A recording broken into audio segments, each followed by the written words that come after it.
Welcome to today's video. So what we're going to be going over today is some of the new Maverick products from Paul Mitchell, and we're going to be doing a nice short men's haircut. So those of you guys that struggle with any clipper work or whatever, I'm going to show you guys some of my tips, things that I like to do in the salon when I'm cutting men's hair.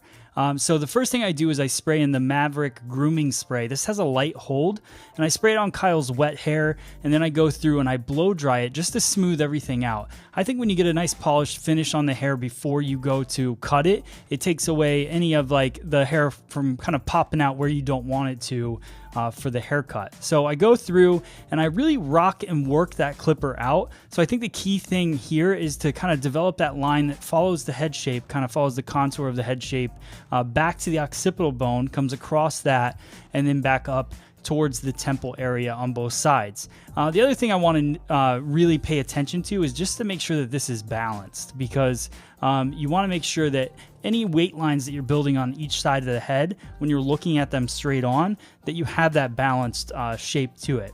So I'm using a 1 guard, and I'm using an Andis cordless clipper. I'm not sure exactly the model of this one, but I'm using the magnetic clip guards, which I really love.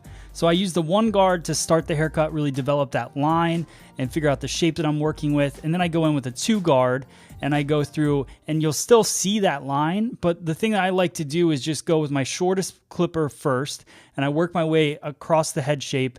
And then I go in with a longer clipper, and then I'll fade that line out in between. So staying consistent with the way that I kind of pull that clipper away.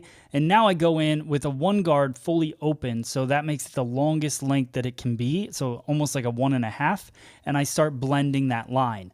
The other thing I wanted to show you guys in this video is that Kyle has a scar on the back of his head. We did not miss with the clipper or anything. It's just part of what people have. It's part of their identity. So he has a scar on the back of his head. So now I'm going to go in with my T trimmer and just work my way around his hairline, just adding in some of those details. Work around the ear. And now I'll do a little trimmer over comb in little spots that I see, just to help blend in the top and the bottom. So now I go in with the clipper no guard, fully open, and I just kind of go around the back of his hairline just to make it really have a natural look. So the last thing I'm going to do is I'm going to work my way across the top of the head shape, bringing everything up. This is a traveling guide, so I cut my first guide in the very back, and I work my way straight through the top of the head. That's going to give it more of a flat top feel, and then I'm going to round it off to blend into the parietal ridge area, into the sides.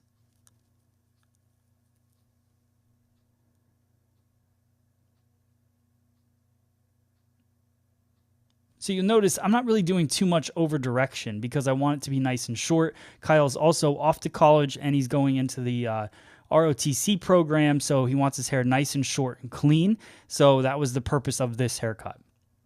So now just a little extra detail work, scissor over comb, and I'm going to work into that cowlick area. The way that I like to cut into the cowlick is just really let the hair fall the way that it wants to. So notice my diagonal partings as I work around that cowlick is exactly the way that the hair is trying to fall. And that, to me, gives it the best blend, and it doesn't stick straight out.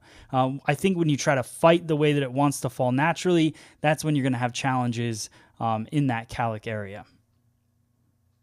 So I just work my way around, a little bit more scissor over comb, finishing up some of the details there.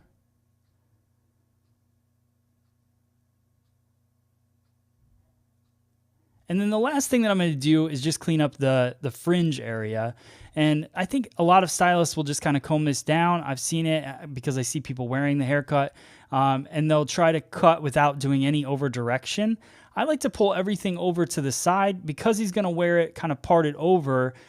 Bring everything over just like I would cut female fringe, and over direct it to me and cut it. And that gives it a little bit of layering, and it gives it a nice soft feel, and it really kind of wraps around the shape of the head. So I just like the way that it looks. And then once I comb that down, then I can do that fine detail work with the tip of the scissor and just follow my line and create whatever the line is that I'm looking for.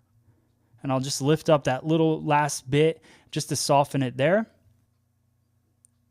and a little bit more detail work. So it's just all about combing the hair. I think with men's hair, another important thing is that he's not going to put a ton of effort into styling it. Even though I'm going to try to coach him and tell him different products to use, he's not going to put as much time as I am. So I want to make sure that no matter how he combs this or how he puts it, it lays nice. So this is the original pomade from Maverick.